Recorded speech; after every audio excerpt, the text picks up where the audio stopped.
Ribuan barang bukti berbagai kasus pidana dimusnahkan.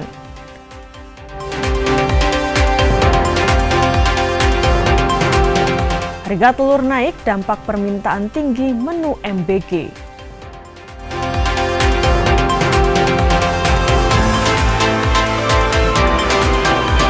Pemerintah Provinsi Jawa Tengah jaga stabilitas harga lewat kios JTAB.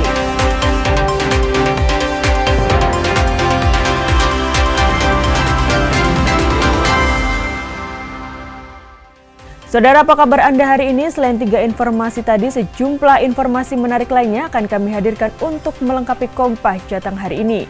Selama 30 menit ke depan, Kompas Jateng akan menyajikan informasi independen dan terpercaya seputar Semarang, Jawa Tengah, dan Yogyakarta.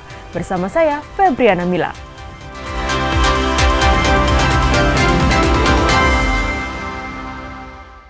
Mengawali Kompas Jateng pagi ini, Saudara, Badan Narkotika Nasional BNN Jawa Tengah memusnahkan 3 kg ganja, 6 gram sabu, ribuan butir obat terlarang dan 2 pohon ganja yang merupakan barang bukti hasil penindakan selama periode April hingga Oktober 2025. Kepala BNN Jawa Tengah Brigadir Jenderal Agus Rohmat mengatakan, pemusnahan barang bukti dengan menggunakan mesin insinerator dilakukan setelah kasusnya memperoleh penetapan dari sejumlah kejaksaan negeri. Barang bukti narkoba yang dimusnahkan merupakan hasil pengungkapan di wilayah Kabupaten Grobogan, Kabupaten Semarang, Kabupaten Pekalongan, dan Kota Salatiga. Salah satu pengungkapan yang menarik perhatian yaitu pengiriman ganja yang berasal dari Papua Nugini dengan tujuan pengiriman ke Kota Salatiga menggunakan jasa ekspedisi.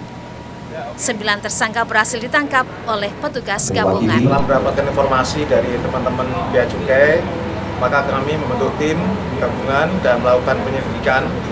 Dan didapatkan bahwa barang bukti ganja ada yang didatangkan dari Papua Nugini, masuk ke Papua, kemudian dikirim ke Jawa Tengah, yaitu masuk ke beberapa kota di Jawa Tengah, antara di Kota Salatiga dan sekitarnya.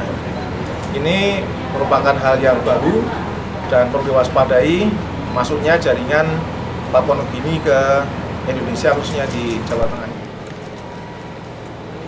Melalui berbagai pengungkapan kasus tersebut, BNN Jawa Tengah telah mencegah peredaran narkoba yang mengancam kehidupan sekitar 10.000 warga Indonesia. Heri Widodo, Kompas TV, Semarang, Jawa Tengah.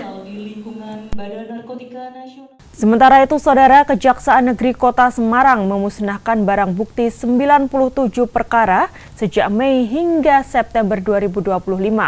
Pemusnahan ini merupakan bagian dari upaya penegakan hukum serta pengingat bagi masyarakat agar menjauhi segala bentuk kejahatan. Kejaksaan Negeri Kota Semarang memusnahkan ribuan barang bukti mulai dari narkotika, psikotropika, obat-obatan terlarang, minuman keras, rokok ilegal, ponsel, hingga senjata tajam. Barang bukti yang dimusnahkan merupakan hasil penanganan 97 perkara yang telah memperoleh kekuatan hukum tetap selama 5 bulan terakhir atau sejak Mei hingga September 2025. Kepala Kejari Kota Semarang Chandra Saptaji mengatakan, kegiatan pemusnahan ini merupakan bagian dari upaya penegakan hukum serta pengingat bagi masyarakat agar menjauhi segala bentuk kejahatan. Melaksanakan kegiatan pemusnahan barang bukti terhadap perkara yang sudah berkekuatan hukum tetap yang terdiri dari perkara narkotika yang terdiri dari jenis sabu dan golongan 1 ekstasi, psikotropika baik berupa aprazolam, triklona, clonazepam, atarax, lalu undang-undang kesehatan, pil logoye, tablet DMP, pil yarindo, merlopam, lorazepam, MDMA, alat komunikasi berupa HP, lalu senjata tajam, minuman keras, dan perkara cukai berupa 73 koli rokok dan juga 86 karton rokok. Pemusnahan dilakukan secara simbolis di halaman Kejari Kota Semarang dan disaksikan Pengadilan Negeri Semarang, Polrestabes Semarang, Kantor Pelayanan dan Pengawasan Bea dan Cukai Tipe Madya Pabean II Semarang, dan BNN Provinsi Jawa Tengah. Febriana Mila, Kompas TV, Semarang, Jawa Tengah. Harga telur naik dampak permintaan tinggi MBG. Nantikan informasinya usai jeda pariwara berikut ini.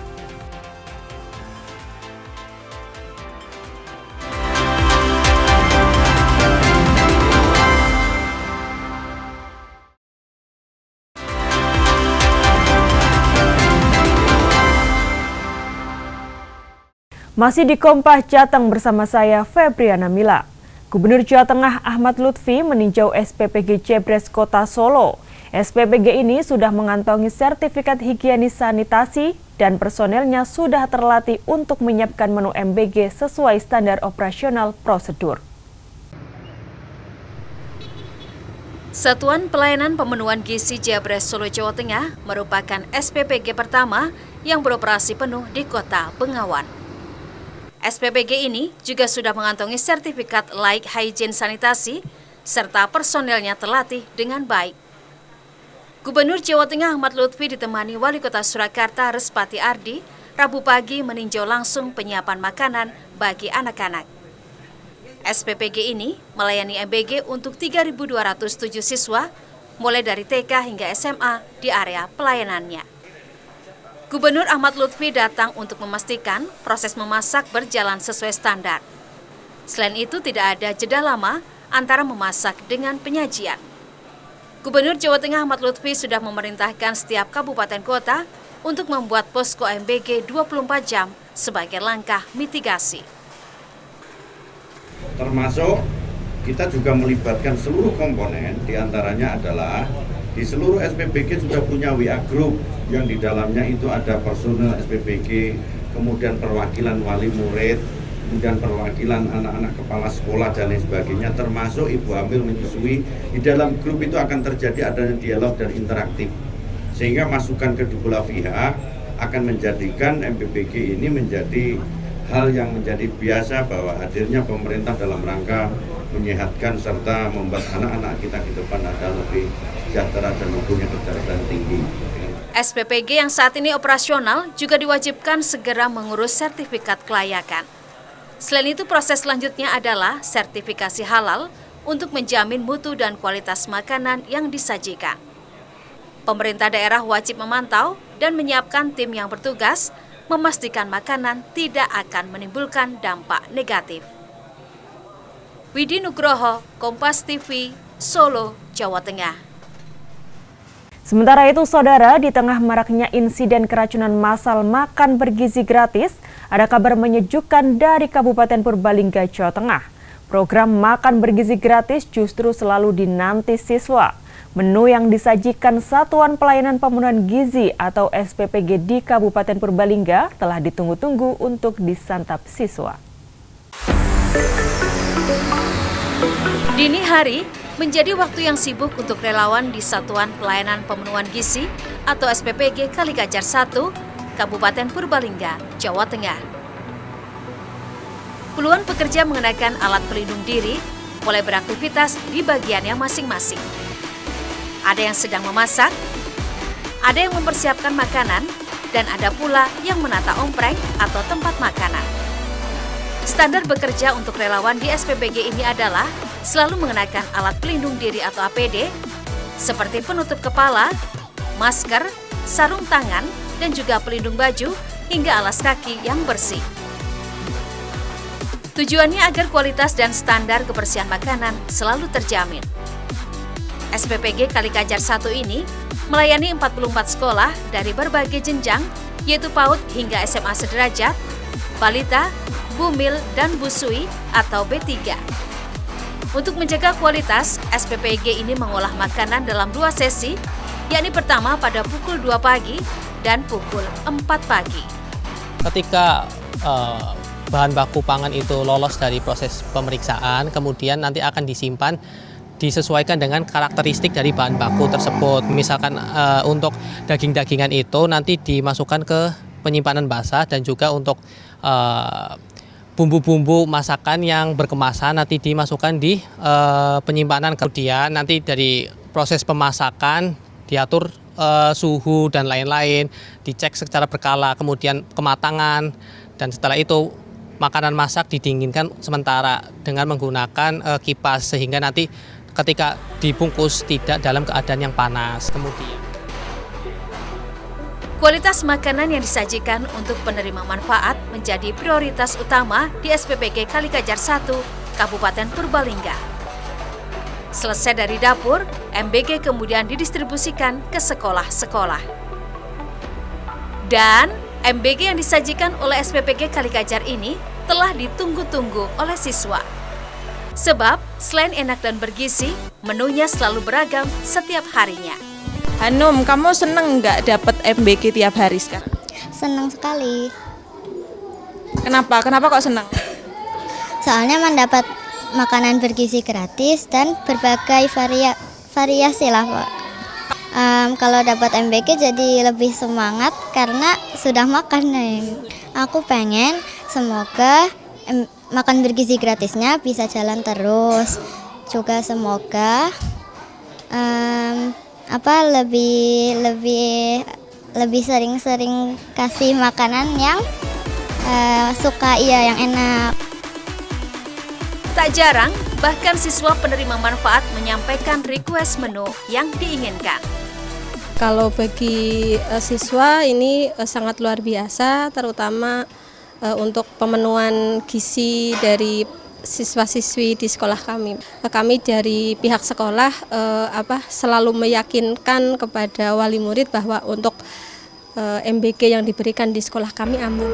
Seperti itu. Bagi sekolah penerima manfaat, program MBG dinilai sangat bermanfaat dan disukai oleh anak-anak serta orang tua siswa, sebab siswa yang tadinya enggan makan sarapan, kini disediakan dengan menu bergizi dan gratis, sedangkan bagi orang tua dinilai bisa meringankan beban mereka karena tidak harus menyiapkan bekal untuk di sekolah. Gesi Lutfia, Prahayuda Febrianto, Kompas TV, Purbalingga, Jawa Tengah. Kita bergeser ke Pekalongan, Saudara. Program makan bergizi gratis disambut antusias oleh para penerima manfaat di Kabupaten Pekalongan, Jawa Tengah. Salah satu alasannya adalah menu makan bergizi gratis yang disajikan bervariasi dan berdampak terhadap uang saku siswa yang bisa ditabung. Salah satu penerima manfaat dari adanya Satuan Pelayanan Pemenuhan Gizi atau SPPG Kebun Agung, Kajen Kabupaten Pekalongan adalah sekolah dasar. Salah satunya di SD Negeri 2 Kebun Agung, Kabupaten Pekalongan. Ratusan siswa mengaku sangat antusias menunggu MBG didistribusikan ke sekolah. Siswa pun langsung menyantap dengan lahap menu MBG yang disajikan pukul 8 pagi. Sementara itu, program MBG di SD Negeri 2 Kebun Agung ini sudah dirasakan oleh siswa selama 2 bulan ini. Salah seorang siswi SD Kebun Agung 2 menyebut menu makan bergizi gratis yang dibagikan bervariasi sehingga tidak membuat anak-anak bosan memakannya. Rasanya gimana MBG-nya? Enak. Kamu paling suka menu makan apa? Aku suka susu. Suka susu. Oh. Pernah request nggak ke petugas MBG menu besok gini om? Pernah nggak? Nggak pernah request. Tapi tiap hari MBG enak nggak makan? Masakannya enak? Enak ya? Adanya program makan bergizi gratis dari pemerintah membuat anak-anak bisa menyisihkan uang jajan, sehingga mereka bisa menabung serta mengajari agar tetap berhemat. Dengan adanya program MBG ini sangat membantu sekali, terutama dari segi anak-anak. Kadangkala anak-anak ada yang tidak sarapan, jadi jam 9 sudah datang bisa untuk sarapan. Dari segi anak yang kedua, itu bisa mengurangi uang jajannya. Setelah saya bertanya, katanya Bu Guru, saya dengan adanya MBG bisa menyisihkan sebagian dari uang jajannya. Dan juga dari segi orang tua tadi bisa membantu, misalnya orang tua tidak sempat atau memberikan sarapan, ternyata tidak ada sarapan. Pihak sekolah sendiri sudah mengusulkan kalau nantinya program MBG bisa berjalan selama 6 hari dalam seminggu. Karena mengingat sekolah dasar di Kabupaten Pekalongan sampai dengan hari Sabtu. Ari Himawan, Kompas TV, Pekalongan, Jawa Tengah. Masih di informasi tentang MBG, Saudara. Harga telur di pasar tradisional Kabupaten Blora, Jawa Tengah naik menjadi Rp28.000 per kilogram. Pedagang mengaku kenaikan harga seiring adanya program makan bergizi gratis. Tingginya permintaan telur untuk program makan bergizi gratis atau MBG membuat harga telur di pasar tradisional Ngawen, Kabupaten Blora, Jawa Tengah naik. Harga telur yang semula Rp25.000 per kilogram, kini naik menjadi Rp28.000 per kilogram. Diduga naiknya harga telur ayam lantaran mulai menipisnya stok di tingkat peternak.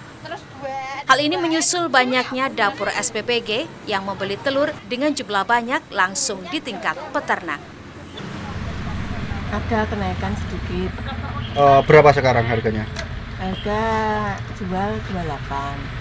28 per kilogram ya? Iya. Nah itu sebelumnya berapa? 27.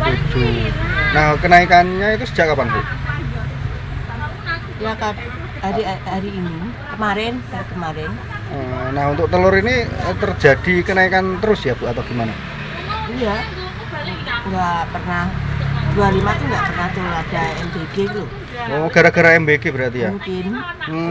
Berarti sebelum MBG itu 25 terus setelah MBG naik terus gitu ya? 25, 26. Dan sampai sekarang itu 28 ya Bu? Iya, 28, 27. Selain itu, pedagang juga mengatakan dampak naiknya harga telur di pasar membuat penjualan menurun hampir 25%. Hal itu karena banyak pembeli yang lebih memilih mengurangi jumlah pembelian telur. Mega Nanda, Kompas TV, Blora, Jawa Tengah. Pemerintah Provinsi Jawa Tengah jaga stabilitas harga lewat kios JTAB. Nantikan informasinya usai jeda pariwara berikut ini.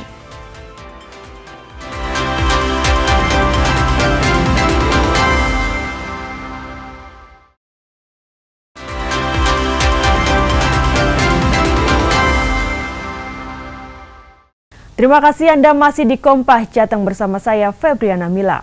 Pemerintah Provinsi Jawa Tengah melakukan intervensi untuk menstabilkan harga sembako melalui kios Jateng Agro Berdikari atau JTAB. Dengan adanya kios ini, rantai distribusi dipersingkat sehingga mendapat harga jual termurah. Gubernur Jawa Tengah Ahmad Lutfi mendatangi kios JTAB di Pasar Legi, Solo, Jawa Tengah. Di Pasar Legi, ada 2 kios JTAB yang khusus menjual sembako dengan harga lebih rendah. Gerakan ini sudah berjalan kurang lebih 6 bulan dan menyasar di setiap pasar induk di Jawa Tengah. Gubernur Ahmad Lutfi melihat berjalannya kios dan dampaknya bagi situasi harga sembako. Gubernur Ahmad Lutfi menegaskan nanti ada 1 kios di setiap kota kabupaten, kecuali Solo yang sudah ada 2 kios di Pasar Legi. Sembako seperti beras, minyak, serta komoditas segar sayur dan cabai dibeli langsung dari petani sehingga mendapatkan harga di bawah pasaran. Di mana tugasnya JTAB adalah membuat kios untuk melakukan penetrasi harga agar harga tidak dipermainkan oleh para tengkulak, spekulan dan lain sebagainya. Sehingga JTAB kita fungsikan untuk bergerak di seluruh pasar-pasar di 35 kabupaten. Pemerintah kabupaten kota tugasnya menyiapkan kios, kemudian JTAB akan memasok bahannya. Contoh misalkan, cabai merah kemarin sudah mendekati angka 40, sekarang sudah 26.000. Di petani 20 sampai 25, jadi masih wajar. Ini perlahan-lahan akan turun dengan adanya intervensi. Termasuk keriting ini 46, kemarin sudah hampir mendekati 50. Sekarang sudah mulai turun lagi dengan cara kita intervensi dari petani, kemudian JTAB akan kita turun, kemudian kita pasok ke pasar-pasar di tempat kita. Pedagang yang bergabung dalam kios JTAB mengakui adanya peningkatan omset. Harga yang lebih murah membuat pembeli lebih memilih berbelanja di kios JTAB. Meningkatkan sih Mas, karena harganya lebih miring ya. Itu mekanismenya seperti apa sih Mbak? Syarat-syaratnya untuk bergabung? Gampang sih, tadi di WA, tinggal WA nanti dikirim barangnya. Kemarin itu ada prosedur seperti apa Mbak yang dilakukan sampai akhirnya jadi kios JTAB ini? Prosedurnya gampang sih Mas, tinggal persetujuan saya sama pemilik toko nanti udah gitu aja. Terus mekanisme pemesanan lewat WA aja? Iya. Apa aja yang dipasok? Gula, telur, minyak, beras. Kalau dibandingkan harga yang lain, caranya lumayan nggak? Lumayan sih Mas, 10%. 10%, lebih murah? Lebih murah. Cara ini ditempuh pemerintah Jawa Tengah untuk memutus mata rantai distribusi yang panjang. Karena distribusi ini merupakan salah satu faktor yang mempengaruhi harga. Diharapkan dengan kios JTAB yang dibentuk akan mudah untuk stabilisasi harga pangan di pasaran. Widi Nugroho, Kompas TV, Solo, Jawa Tengah. Kita beralih ke informasi lainnya, Saudara. Wakil Menteri Sosial Agus Jabo Priyono meluncurkan sekolah rakyat dasar pertama di Kota Solo, Jawa Tengah.